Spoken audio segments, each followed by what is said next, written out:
स्ट्रक्चर से ये रिक्वेस्ट करना चाहते हैं कि ये जो हमने अपने माशरे में इस्लाम के नाम पर फोर्स कन्वर्जन का कल्चर बनाया हुआ है, और ना ही सिर्फ हमें मजहबी रवादारी नहीं है बल्कि हम फ़िरकावारियत का भी शिकार हैं।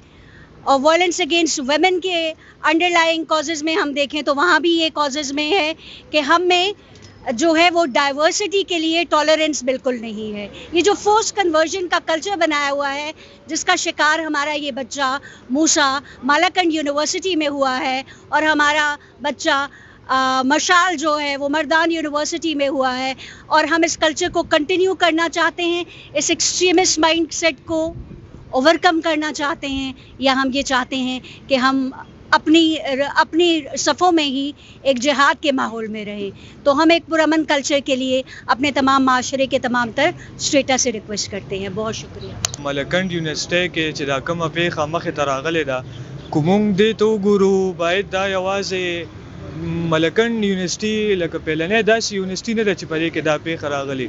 د ملکند نه علاوه د مردان پوهنتونونه چې څومره دي، د پیښور چې څومره پوهنتونونه دي، دلته ایون د پښتون سټوډنټ فدریشن اسلامیه کالج ملګري موجود دي مونږ سره ټولو. دا پکار دی چې دا د په یو براډر سنس باندې دا ایشوز حل کړلی شي. زموږ مطالبه د حکومت نم دادي چونکه مونږ بار بار د داسې خلو د پښتون صف بار د داسې روایت د داسې ایکس خلاف आवाज پورته کړی دی، چونکه باید ملګري دا یو موسی نه دی چې نن دا ایکټ صرف په موسی کېږي، سبا به بل موسی راځي. نو دا ایکټ باید چې دا د په یو حد کې کنټرول کړي شي.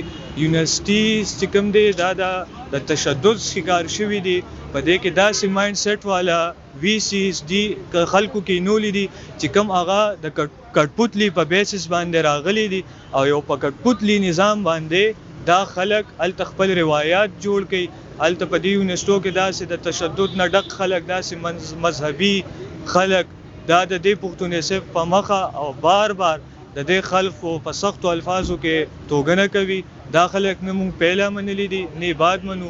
زمونږ بار د حکومت نه دا مطالبه ده چې مونږ ته په یونیورسيټو کې داسې فری فول ماحول پرووایډ کړلی شي چې پای کې طالب علم تم سکون ملاويږي او استادانو تم دا سکون ملاويږي. वो यहाँ पर गाना भी गाएंगे, वो यहाँ पर डांस भी करेंगे, वो पढ़ेंगे भी, वो खाएंगे भी, वो गपशप भी लगाएंगे।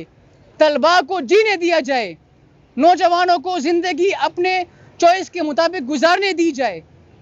हाँ, यूनिवर्सिटी की इंतजामिया कोई नहीं होती कि वो उनके ऊपर ये पाबंदी लगाए कि ऐसे ना करो या वैसे ना करो। तुलबा यूनियन को बहाल करो, तुलबा यूनियन को बहाल करो।